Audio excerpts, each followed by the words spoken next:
In this video, we're going to talk about self-sabotage, and I'm going to tell you how you can keep it in check, how you can fix it, what it is, and my experience with it.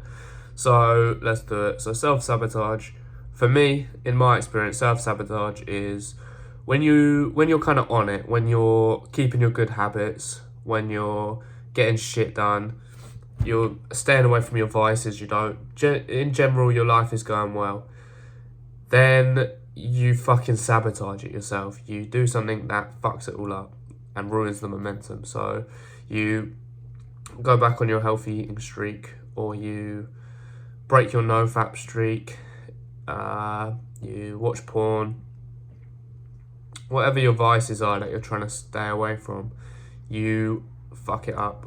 You spend loads of money on shit, whatever you're trying to get away from, you fall back into your bad habits. So for me, in my experience, I'm trying to eat really healthy at the moment. I'm trying to eat healthy. I'm trying to save my money. One of my vices is definitely junk food. When I'm craving, if I'm craving anything, I'm craving junk food, and I'm seriously trying to stay away from that stuff. But in my experience, I do this for 2-3 weeks, and that's quite a long time. I'm kind of getting it done, thinking I've got a good streak, and then I have one day where I just think, fuck it, something bad happens, and I just go back on it. I eat loads of junk food, and then the other bad habits follow on. I break the no-fap streak. I spend loads of money on that junk food, and I just think, fuck it, you know what I mean?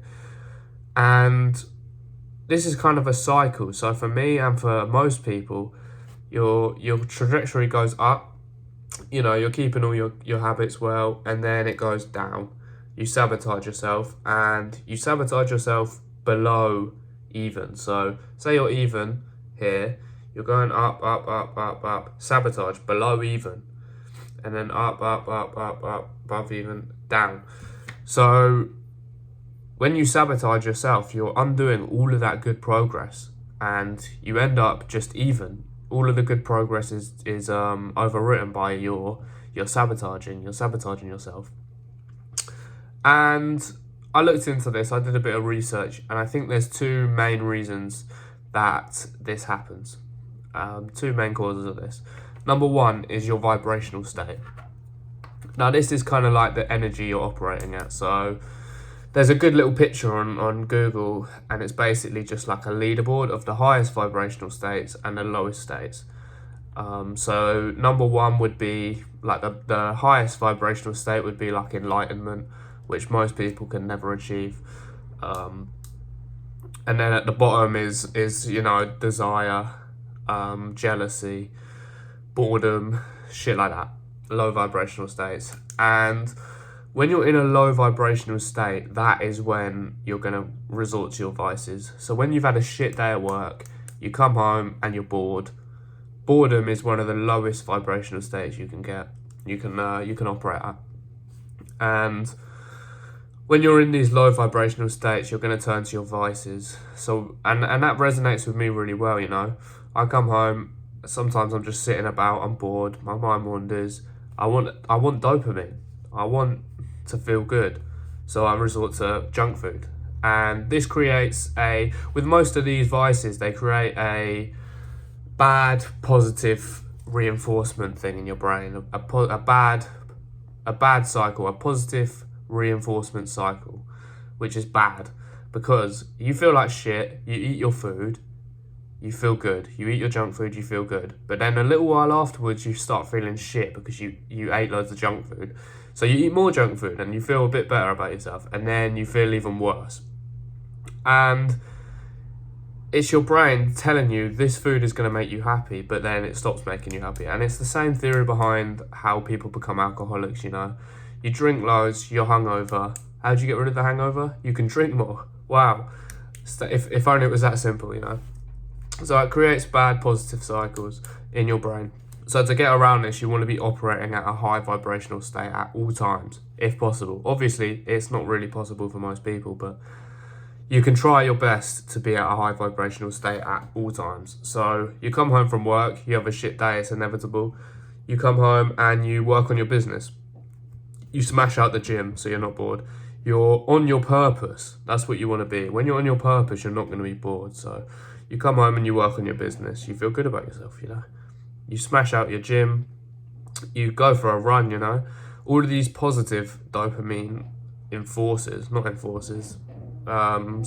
dopamine that isn't your fucking vices. So that is one of the biggest ways that I've noticed in myself. I go back to my vices and I sabotage myself is when I'm in a low vibrational state. And number 2 is something called imposter syndrome, which I think everyone has at some point. Everyone can get it at some point. So imposter syndrome is basically when you think you're not good enough, when you doubt yourself, when you think you're not good enough. So you might get this when you're when you're planning on creating a business, you will inevitably get imposter syndrome if you've never done it before, because it's intimidating and you think you can't do it, you think you're not worthy, and you stop making your business most of the time because of that. And you need to not let this control your life. You are capable of anything, literally anything that is possible, you can do. Why can't you do it? You know, if someone else can, why can't you do it? So imposter syndrome. So when you're keeping your good habits for a little while, you think, you know, I kind of doubt myself. I think I can't keep this up. Like I'm not strong enough to run this distance every week. I'm not strong enough to save this much money. I'm not good enough, you know. That's imposter syndrome, thinking you're not good enough. And for me, this is a big thing. I get this quite a lot, and I found one really good way to combat it is meditation and becoming more self-aware. So now when I get these imposter syndrome feelings, I'm very aware of them and I realise they're not real. You're not your thoughts. They're not fucking real.